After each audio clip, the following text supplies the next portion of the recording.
PPM IT Balance Scorecard Portfolio Management Tool. This is the 4th version that we've launched at the current time.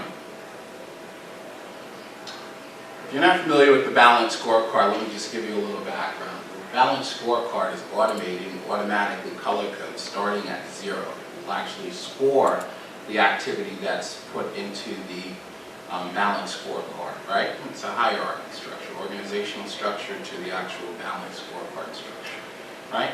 So what we've done is we've actually integrated the project management methodology into the scorecard methodology. So you can see on this diagram here, if you were to follow the bottom line here, it's a score of 5, right? The actual performance is 50% at this point in time for this example, and then these are the thresholds that the project should be operating within at the current time. So it generates a score. In this example, the score is generated right there at the goal level, right? But if we were to understand the scoring structure, 0 would be when you're automatically in red. Then when you go from 0 to 2.5, you're beginning to go into yellow. When you reach 2.5 to 5, you're beginning to go into green. When you reach 7.5 to 10, you're in a reserve status, meaning that your project has been performing well with surplus funds that can actually go back within the organization to be potentially utilized for additional projects. Scores are automatically generated based upon the actual performance that's inputted into the scorecard. And again, scoring is based on red, yellow, green, and blue. Now with this automation, please come in and have a seat. Welcome. Now based upon the scoring and the thresholds that are established, it integrates into various modules within the scorecard, right? So you can do trend analysis, it's also a document repository, has canned reports within it, right? If you want to assign a task to an individual that's responsible for doing some sort of work associated with the project, you're capable of doing that as well.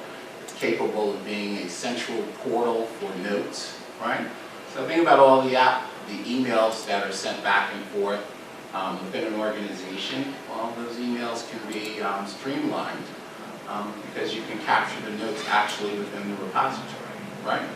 So this is the productivity improvement, or the SSS, is a combination of all of these things occurring to streamline the program or project manager's responsibility, or even the portfolio manager's responsibility. Okay? So basically it has a suite of integrated functionality. Okay? One of the things that we've designed within the Balanced Scorecard I haven't mentioned, but I'm also a PMP instructor, and I'm also a Six Sigma Black Belt instructor. So within the Balanced Scorecard, one of the things that we've done is we've incorporated earned value management, right? If you're not familiar with earned value management, there are approximately 14 KPIs that are generated associated with the project. In today's environment, what happens traditionally is you have project managers that are operating on burn rate. And what I mean by that is, let's say the project is approved for $1 million, right? Well, nothing is really done proactive until those funds are exhausted. They're not making any corrective measures because they're just exhausting the funds, and then when it materializes that they're not going to hit the mark, then they raise their hand and in a lot of cases go back for additional funds, right? So the whole premise behind earned value management is so that you can scale your project throughout the process. That's the project management methodology, right? But it's not incorporated and employed in a lot of organizations. And it's rather simple because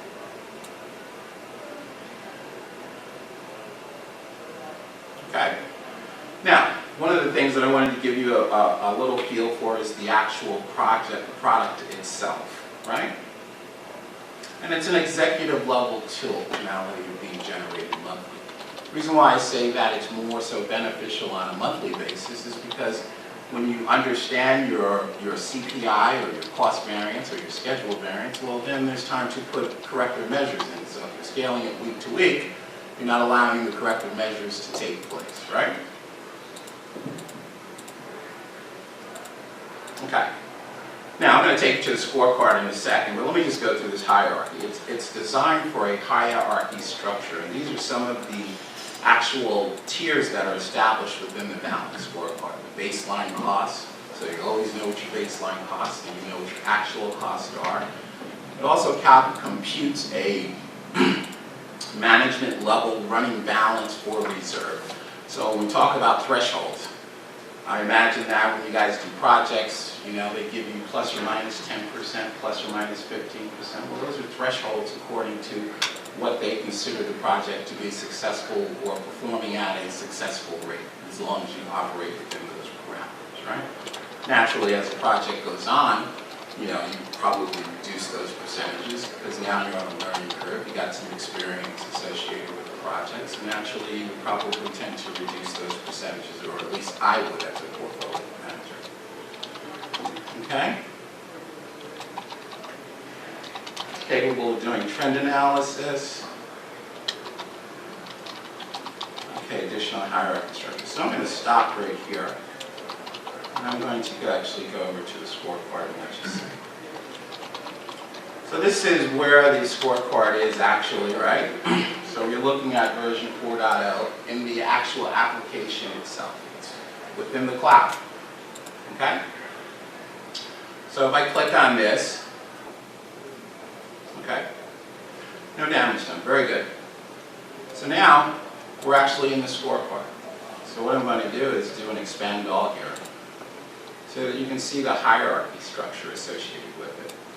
If I collapse it again, what you're looking at is the high level. This is tier 2 of what's rolling up into the portfolio for level 2.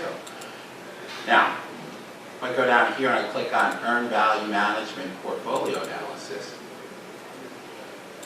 you'll see that I have 2 projects for the demonstration associated with the EPMD portfolio. Now, these 2 projects are beginning to roll into the Earned Value Management level, which then rolls up into the portfolio level. So it's an aggregate of the automatic color coding within the structure, right?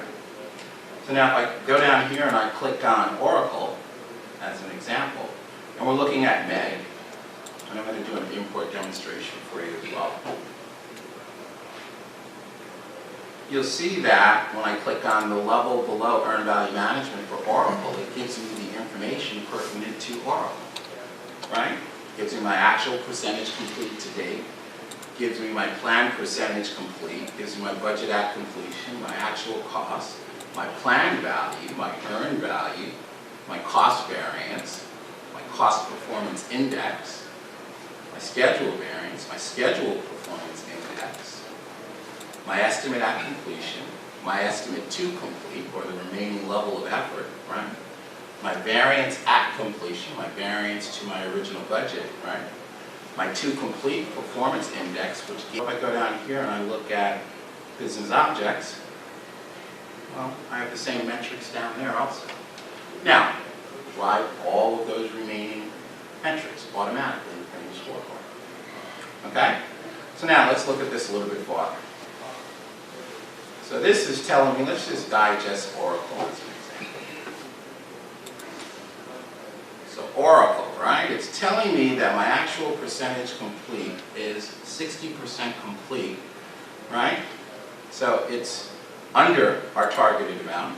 Our planned percentage complete was 62%, and it's actually scoring it within the balanced scorecard. So that score actually is creating the yellow mark right there, the yellow level hierarchy structure. So the aggregate summary of all of these colors here is driving the yellow automatically within the application, right? And the yellow then proceeds to go here and starts to roll up into the hierarchy with the other colors. So this is where it becomes, it progresses from project management into program management, rolling all the way up on the portfolio level, right? Now, just to give you a little flavor of what's happening, we're going to go down to one of the actual performances, right? So if I were to take this one here and do an update performance measurement, first I want you to see this. See the dial is at 0 at the current time? Okay, so we're going to go down here.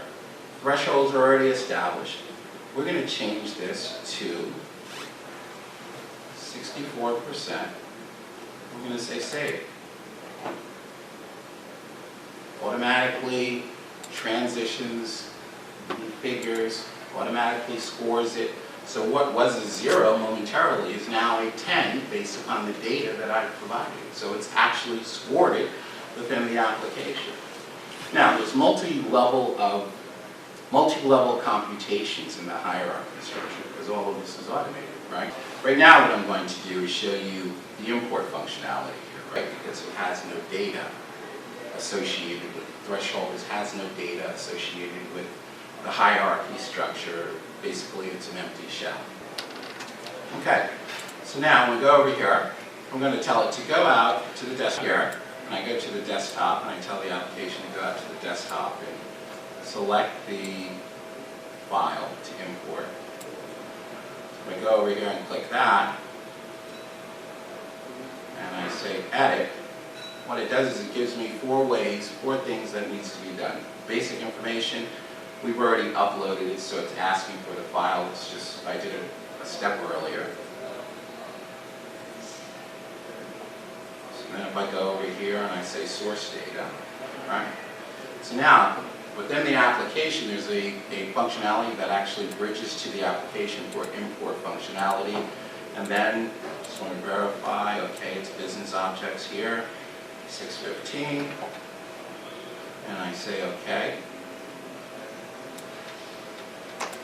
And then I go back over here and look at the mapping, right? So what it does is it automatically goes from the destination to the origin cells within the actual scorecard itself, right? So that's what it's done here. If there was anything that kicked out, you would see it over here on the left-hand side for unused, right? So then I say okay, and I skip this step here, but this is just the hierarchy structure, right? It's telling me, well, what scorecard do you want to put it in? So just to let you see here, I'm going to actually walk you through the process. And I'm going to go down here, and that was business objects, right? It's business objects. Say okay. Now let's be sure here. Business objects is mapping there. So then, what I'm going to do is save that. And let's look at Oracle. Those are the 2 projects that we want to import for the KPIs, right? So let's look at the source data here for Oracle and make sure that everything's being populated here. Please come in and have a seat. That's okay. So as we go here and we look at this, right, we can see that we're looking at Oracle. We're looking at the 4 primary fields, and we are looking for the month of June as well. So then we click OK, and we save that as well. Let's make sure it's jumping to the appropriate fields. We have nothing that's unused. Okay, and we say OK. Then we save. So now I'm actually going to run the import within the scorecard, again, for the month of June. As you can see, it's empty. There's no data there. So we are going to give it a few minutes to actually catch up with the server with this internet connection here. So when I say run, it actually runs the import. Now it was successful, and it would actually tell me if it failed. It would actually prompt me with a red if it failed, or a yellow if it was a partial success. Okay? And I'm going to say run as well. Okay, let's give this a few minutes for the server to catch up, and then I'm going to come back and do a reload, see where we are. Let's see if it's caught up for the month of May.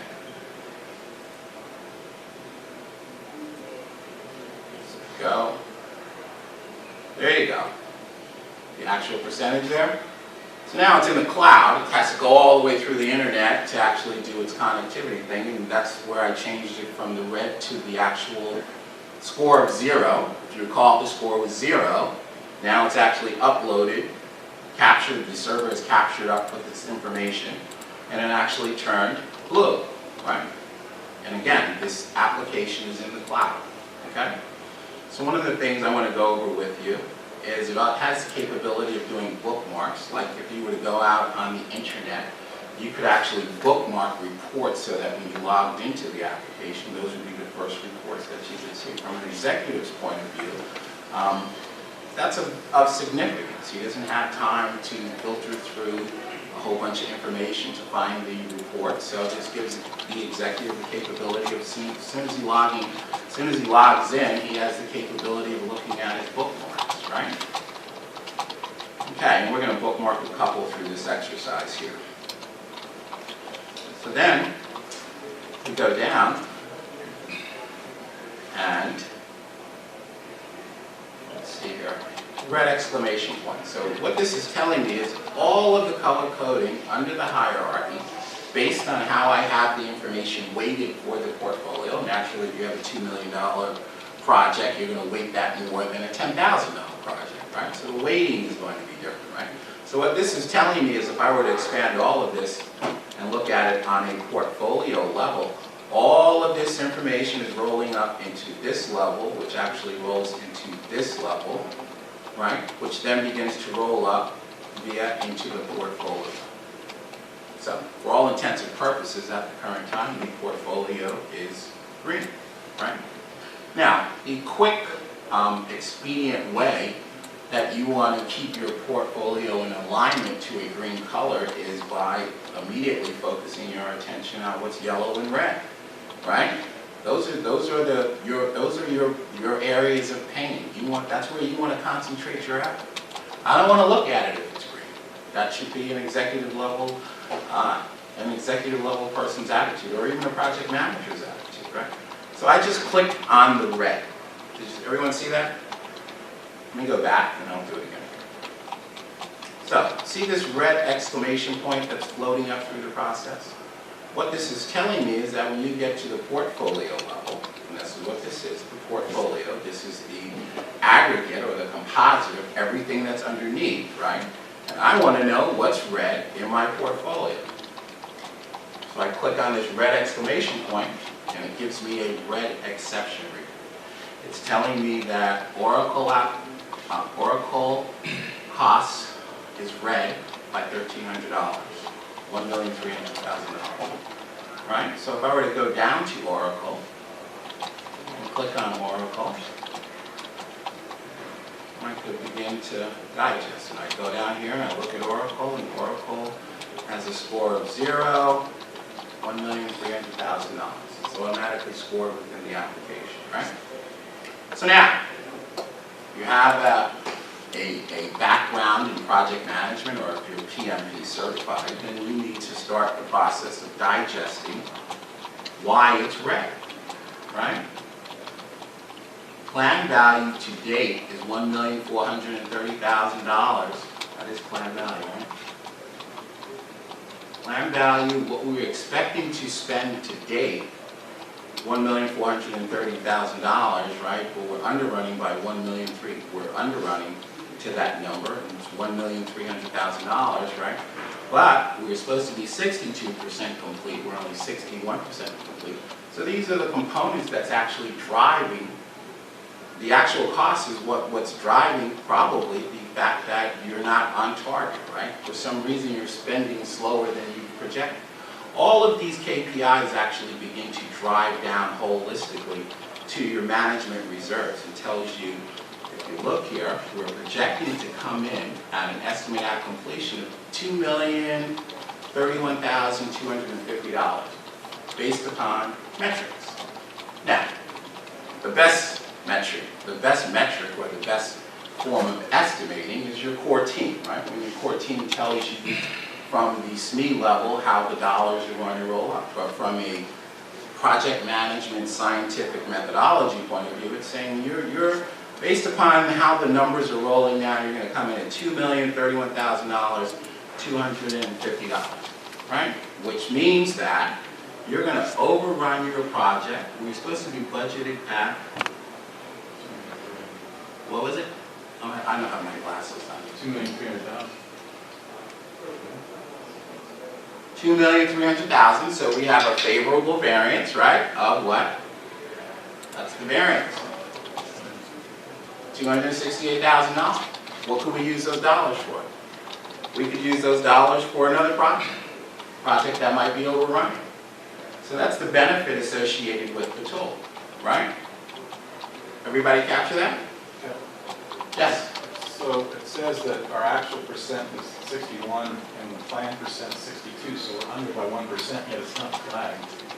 Or what is that? Should Planned percent is not going to change. Because in the model, what happens is that just moves over according to what you were budgeting.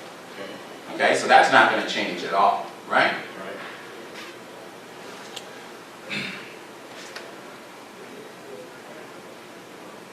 Okay, so then we're rolling down. Let's look at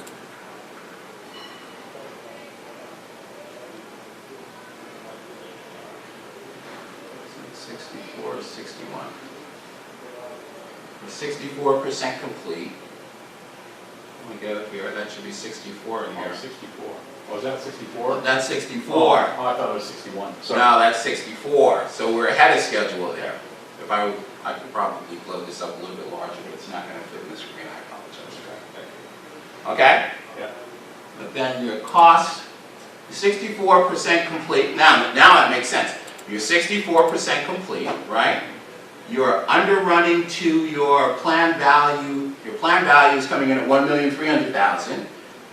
Your planned value is $1,430,000. You've only spent to date $1,300,000. It's projecting that you're going to underrun by $268,000, $730. Is that $730? $750 according to the model. Okay? Now that makes sense. Okay? So now if I were to go over here and click on this for the month of June, June should be caught up in the application now. I think, anyway. So let's go back over to June. There we go. Remember the gray shell that we were talking about earlier? None of the computations were there. So now we gave the application because it's a hierarchy of computations that have to be made, right?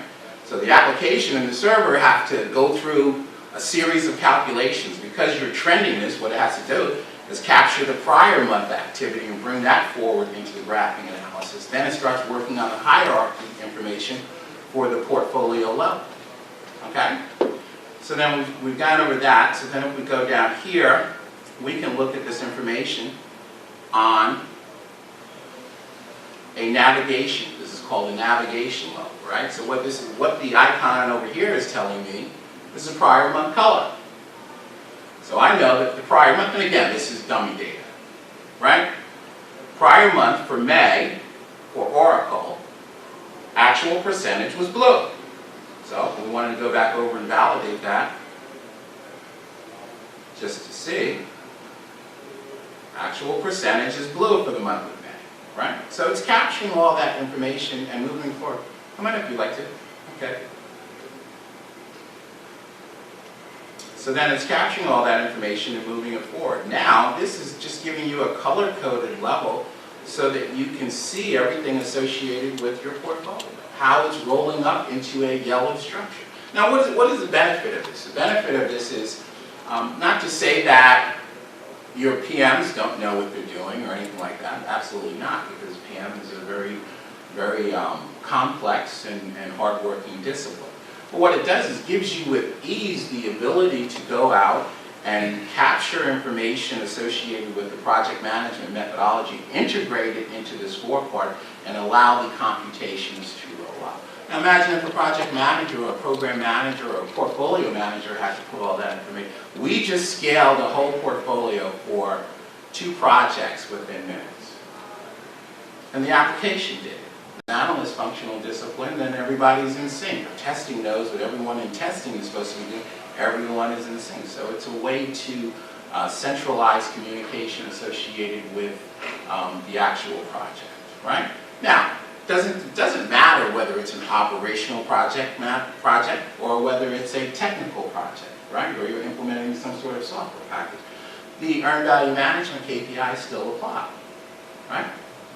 Whether you're doing DMAIC, whether you're doing waterfall, whatever it may be, PMBOK, whatever your methodology, earned value management still applies. Whether you're using rolling wave, which is baselining in pieces, or whether or not you're baselining the entire project holistically, right?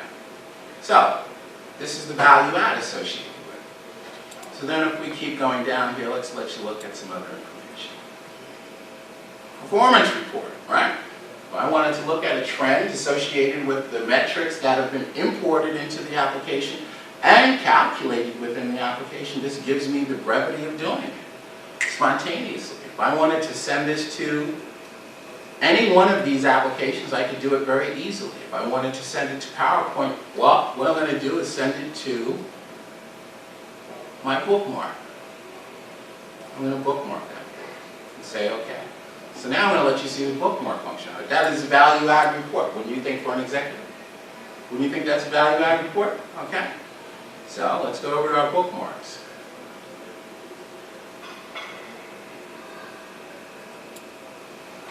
Is that not the report?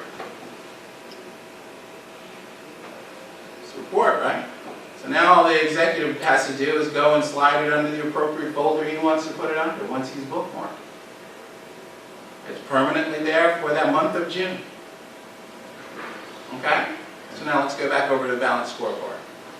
So now what can happen, remember I sent that to the bookmark, right? The bookmark is the actual initial screen when you actually log into the application, right? These are briefing books, right? And briefing books are, you could tailor and customize this so that when you actually went to an executive presentation, it would automatically be in the flow that you wanted to present the information. In this illustration, I just sent some reports over so that you can actually see the information being imported over. Right? So this is the overview, which was where we started out at, right? It's linked, and you can click on this, and you can say trended, and it'll tell you how you're trending within that specific view, right? So let's go down and see if we can get some other views here. Let's go down a little farther.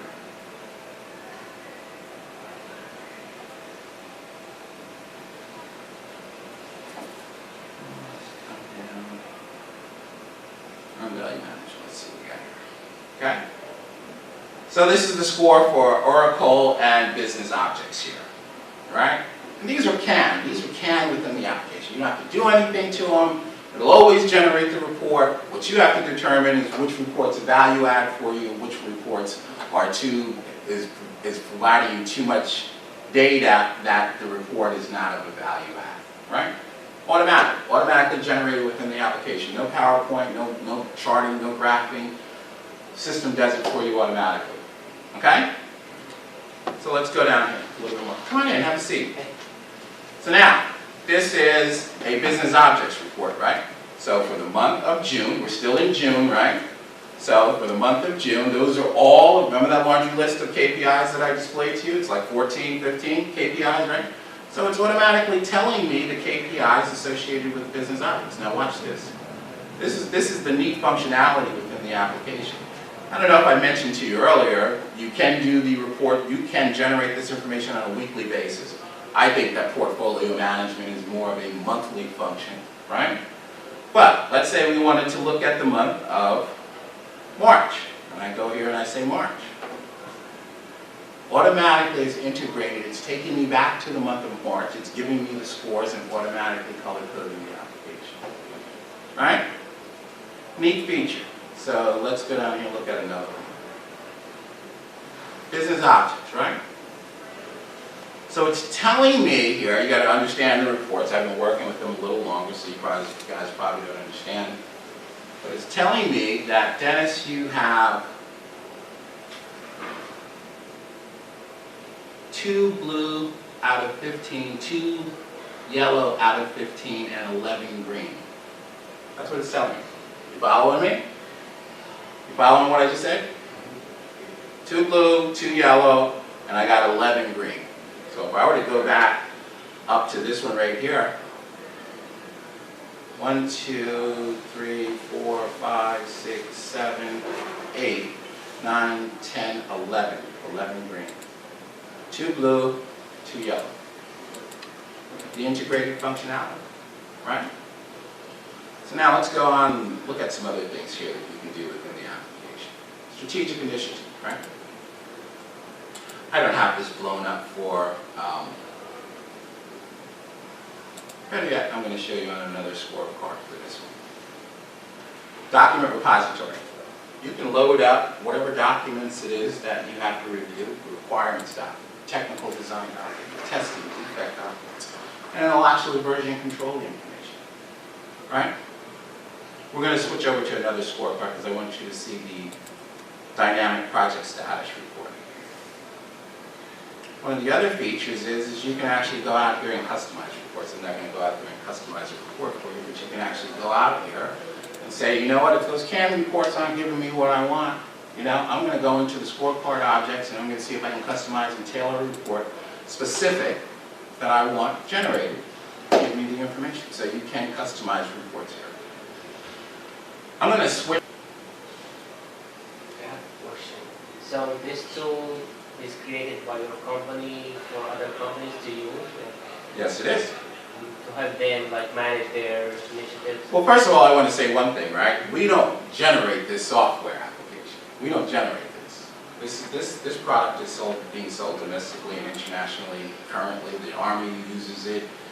This is a conglomerate, you know, software application. I don't know if you guys are familiar with Balanced Scorecard Institute, right? They bridge themselves to Balanced Scorecard Institute, right? I don't know if you know anything about Balanced Scorecard. Balanced Scorecard is a very expensive methodology to use. Pricing goes anywhere from $2,500 to about $5,000 to become certified within the Balanced Scorecard, right? What I've done is I've leveraged, and I know you don't know this, but I'm also a graduate of General Electric's Financial Management Program, which is a world-renowned financial management program. I'm also a PMP instructor. I'm also a Six Sigma Black Belt instructor. So what I did was I actually looked at the scorecard because I was reading so many good articles about how good it was, and what I've done is crafted the solution within the application that's being sold domestically and internationally to apply it to the project management methodology and the Six Sigma methodology. You have to know how to customize and tailor that worksheet to create this functionality. Okay? Yes, sir? So, yeah, the common practice right now in project management is to enter data into Microsoft Project. And you have a tremendous amount of data in there. Well, or if you transfer it from Excel into Project or whatever mix you come up with, how do you integrate it to where you can use this if you have multiple projects like that? So it's not that. I know where you're going with it. You're trying to get MS Project to fall into the scorecard. It won't work. The reason being is because the scorecard is not, how shall I say it? Remember how we went to the canned report and it wasn't giving you any value-added information because it was too much information? Remember when we went there and there's just a whole bunch of squiggly lines, you couldn't make out what it was trying to display. The reason being is because you inundated it with too much information. So even though it's putting it there, it's not a value add because you can't decipher what it is, right? So therefore you have to pick from the canon reports which reports are going to be a value add. Going back to what you said, if you dump your MS project into the scorecard, you're going to go crazy. Because it's too much information. It's too much information for it to create anything of value. So I've already gone through that phase. I tried. So what are the inputs? You just either enter the inputs by yourself? Within MS Project, okay, I did bridge it to MS Project, right? But I bridged it to MS Project for the 4 primary metrics. Actual percentage complete, planned percentage complete, budget at completion, and actual cost. So from there, I created a summary to drive my activity. Do you see what I'm saying? So now, you're probably saying, well, Dennis, what are all these things up here that you have in the hierarchy structure as well, right? Well, this is my estimate at completion, right? If I wanted to know what my portfolio was going to perform for the remainder, right? I go here, I click on estimates at completion. I can see how my portfolio is going to perform, right? Now imagine if this was 50 projects, right? You know where you are at any given point in time on a monthly basis, where your portfolio is running. You don't have that in today's time. You have somewhat of a semblance of it, but they're operating on burn rate. Burn rate puts you in a reactive state versus a proactive state associated with the project. If you know on month 2 that you have the opportunity to correct a 1-year project, well then you're going to put the corrective measures in place. So you have the bandwidth to move your team along in a proactive manner, right? But if you know in month 9 that you're going to run out of money in month 12, well that's not much corrective action, is it? So the value add is being proactive, measuring and monitoring, versus being reactive, and in most cases potentially having to go in front of the steering committee to get additional funds. Because that's what happens when you exhaust your budget, right? When you burn your budget, you go in front of the steering committee because you need more money, because you can't complete it, because you're not going to satisfy the stakeholder. So you need more money to give the stakeholder what you signed up for as far as the requirements, right? Now imagine if you were in the front in month 2. Say, well, wait a minute, something's not right here, because my EAC is coming in, it's displaying that I'm going to overrun, but you know that in month 2 versus month 10. It gives the project manager the insight that he knows to put the corrective measures in place, right? So now he has 8 months to put the corrective measures in process. You follow what I'm saying? If I wanted to know, currently, and the neat thing about it is you can customize and tailor this for whatever your organization wants to review. I mean, this is just a demo model. This is just a demo model that's created, right? Good question. Sure. So the components of the balance scorecard for the project, are they the same components for the traditional balance scorecard, customer, supplier, financial, or people? You're talking, you're talking about perspectives. Totally different spin. Like I wouldn't incorporate, okay, just to give you a little background, what he's saying, elaborate on the 4 perspectives for me. So they are customers, Customer, suppliers, customer, financial, and people. learning and growth. Learning. Okay? What he's telling you is that the balanced scorecard is traditionally prepared from a executive level view for overall business performance. That's what he's telling you. That's the traditional use of the scorecard. That's its traditional use, right? The use has been modified for portfolio management, right? I wouldn't incorporate all of this under any of those perspectives. I create a scorecard by itself, right? Because what you're talking about is a project is going to be capitalized at the end of its life, right? 5, 10 years, I don't know what today's metrics, what is it? What's today's metric? 5, 10 years or something like that? 7? Yeah. Right, so you're gonna put this project on your balance sheet. You know? It's a $20 million project over 2 years, right? You don't want that hitting your income statement, do you? You might want a piece of it hitting your income statement, but that's a rather large hit. So therefore it's capitalized and it's amortized over a period of time for the hardware and for the software, right?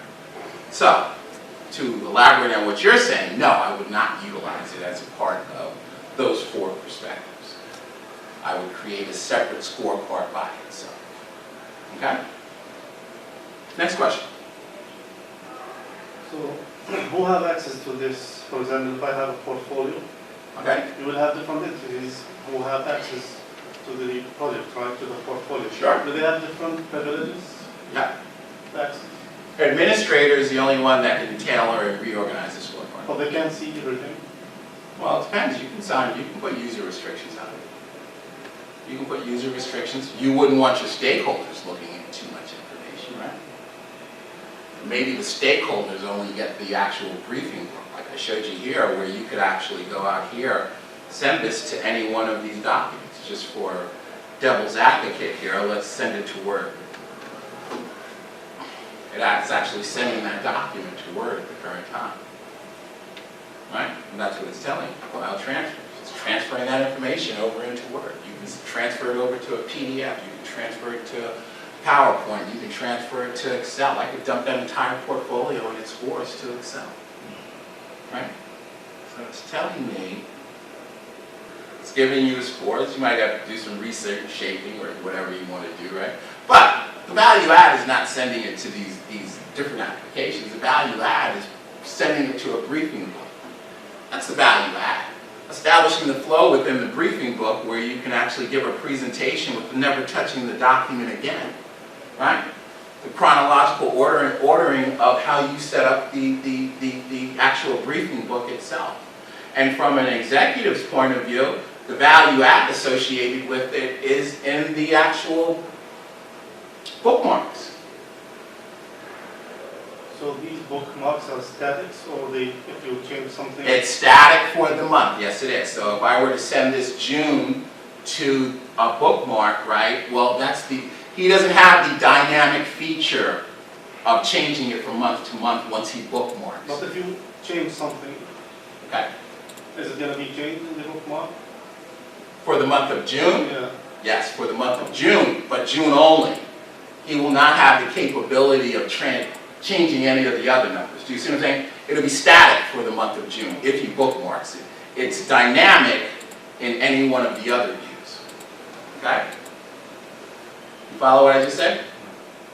Okay? But the value add, this would be the flow of your, it's like a mind spin from the perspective of, when you put together your PowerPoint deck that you present to executives, you have a flow. You have a flow of sequence of how you want to present the information, right? It's the same concept, except for it's just laid out a little bit differently. You establish the flow within the briefing book, you know. Then you may actually send it to a PowerPoint version for for distribution or part of artifacting it within, you know, the repository or something like that. But the application actually retains the information month after month after month after month. You can customize a report to generate those central notes, like I told you earlier. You can utilize the notes for cross-functional groups instead of having everybody sending out. Let's say you got 20 people on your development team, right? Well, those are 20 different sets of emails going back and forth that people have to stop and read, digest, interpret, figure out where everybody's going and who's doing what, et cetera, et cetera. Well, imagine if you had a note classified as development, right? And all 20 of them go to that one location and put all of their notes there, right? That's productivity improvement. When you start talking about it on a cumulative level, it's productivity improvement on various levels, right? We're talking productivity improvement through earned value management. We're talking productivity improvement through the use of notes. We're talking about a document repository within the application, right? We're talking about automatic computation, automatic scaling, right? Ease of creating reports, right? Like I told you when I led the portfolio for Bell South, contracted through Accenture, 4 weeks. Because we had about 100 to 120 projects in flight at any given point in time. 4 weeks with the staff of 5 to generate the reports for the executive team. Now you calculate, you know, Bearing Point and Accenture and Capgemini at $150 an hour. Let's say we had anywhere from, I'd say 50 to 100 at any given point in time. It's a lot of money you're burning. You know? So, the whole premise is to stop the burn. Right? Be proactive instead of reactive. Right? If you're proactive, you should be able to hit the mark. Because you're in front of the mark. Right? I've seen, I'm not going to be derogatory, because a lot of it has to do with maturity of the PMO. The earned value management KPIs is capable of providing you with a means of creating your corporate knowledge database or continuous improvement, right? If you know where you're continually overrunning as far as costs are concerned, I mean, within the model, I don't have it for this demonstration for you, but within the model, we can break it down by phases according to the SDLC, whether it's DMAIC, whether it's waterfall, whatever it may be, where we can actually determine, based upon how your costs overrunning, where the bottleneck is or where the deficiency is in the process. So if we determine the deficiency in the process is in requirements, right? Well, okay, let's look at how you're putting together requirements. But the dilemma is not just, it's not a one-time hit, right? That's what people don't understand. It's not a one-time hit. It's a portfolio hit. And what I mean by that is each time you're overrunning within that specific area, right? You've done nothing to correct the process. You're burning the money more and more and more. It's a portfolio burn, not a project burn anymore. So you want to stop the portfolio burn as well, right? Okay, next question. I think we're having a good exchange here. Young lady in the back, would you like to share any thoughts? No? Okay.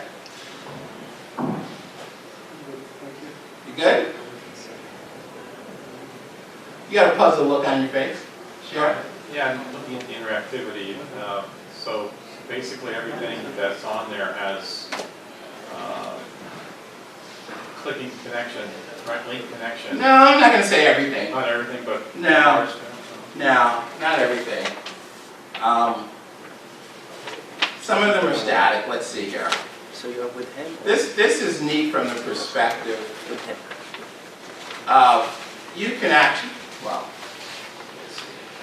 strategic initiatives. I'm going to explain this to you, right? But the value add associated with strategic initiatives is you can break down an SDLC into it, right? If I wanted to put all 5 of the process groups in there, right, and break down the process groups, I could actually do it within the application, right? I'll probably go over to the other sport, but let me go over there for a second to let you see.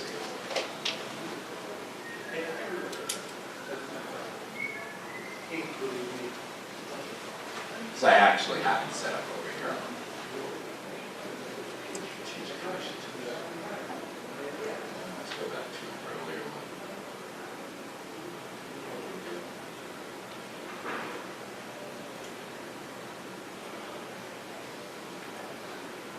So if I were to look at this, and this is what I was talking about here, you can set it up for the SDLC associated with that project. Now, with Hyperion, they're an agile, right? So you could actually set it up where you could actually create a Gantt chart within the application associated with that level of reporting, right?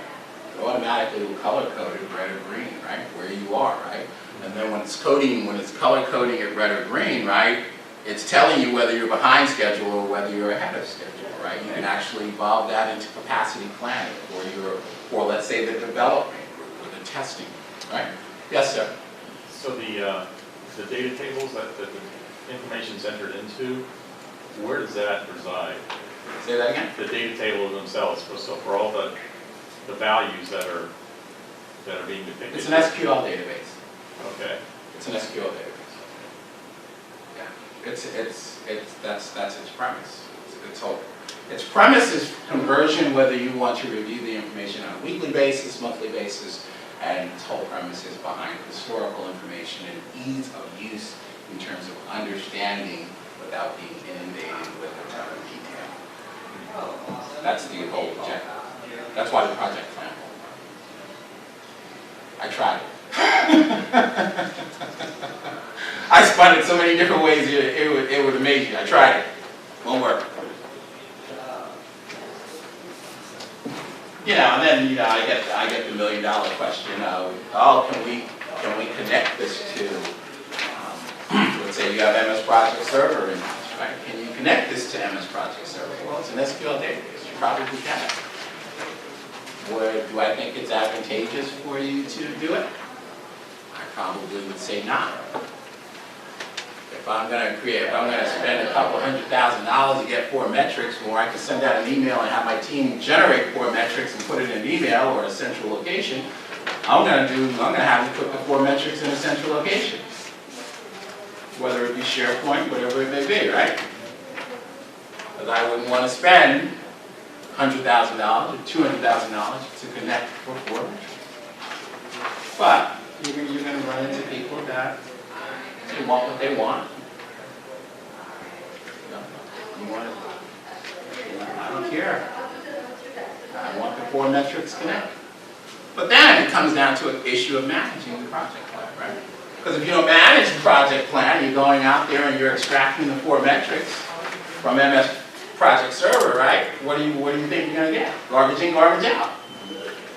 At least you know if they're giving it to you in a central repository, they put some thought into it, right? Okay? Next question. So, and again, you can set this up for whatever SDLC methodology you choose to set it up for. Follow what I'm saying? Why didn't you find this? Yeah, this. In the session. Is that what you gave him, Mike, the surveys? Yeah. Even Yes. just Oh, you're asking about it. Are they surveys? Yes. Yes, can you please complete those? You're fine. Did the young lady give you one? Yes. Oh, good deal. Come on, guys, ask me some more questions. That's why I drove all the way from Atlanta to answer your questions. Okay, so who owns this tool? Who owns it? What do you mean, who owns it? You can own it. So you mentioned before it's like public or? You have to buy it. It's a SaaS offering. Oh, SaaS? It's SaaS. Okay. Service as a software. The administrative license is $99 a month. It's not very expensive. It's $99 a month. And the communication user license, we were talking about how people communicate. Communication users are limited. They can go in, put notes in and things like that, but they can't alter the structure of the scorecard. Right? You don't want people altering the structure of the scorecard. You know? So, traditionally, depends how you want to do it, right? If you have portfolio managers within your organization, well, you might just need 1 license, maybe 5 to 10 communication user licenses. So how can you link this to Lean Six Sigma? You mentioned before. Oh, we're beta testing our final version because we programmed a lot of the computations in there. So we're beta testing. I would love to show it to you. Actually, it's within this scorecard, but I'm not going to show So it are to you you. interested in attending the conference next year in California? I'm sorry? Are you interested in attending again next year in California? I haven't even thought that far yet. Haven't even thought that far yet. There was an individual that actually took the 6 Sigma. I took my 6 Sigma black belt with IIE. So I have history with IIE. And Larry Graham, who I worked with in the training and things like that, reaches out to me once a year. I talk to him just before the conference. And matter of fact, I should probably try to see if I can catch up with him before I leave. But he reached out to me and he knew I had done some things with, actually this product received Project of the Year from PMI Atlanta Chapter 2013. Yeah. And actually that was an earlier version. That was prior to us incorporating the earned value management metrics. So what's the name of this? Of the product or the tool? The tool. It's the PPM IT Balance Scorecard. Oh. Here, let me give you guys It's a the same business. title of the presentation, right? Yep.